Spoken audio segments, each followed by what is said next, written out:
ดึกดื่นคืนนี้ลมหนาวพัดโชยมา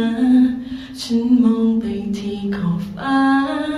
นานหน้าต่างห้องนอนเปิดต้อนรับแสงพระจันทร์แสงเดือนกำลังประชันแสงดาวก่อนหลับคืนนี้ใจฉันขอไปเจอพบเธอที่ตรงฟ้าร่างเรา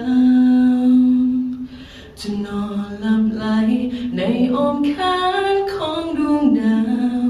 ให้เงาราตรีโอบล้อมหัวใจอยากรู้ค่ำคืนนี้เมื่อเธออยู่ตรงนั้นเธอเห็นดาวดวงเดียวกันกับฉันไหม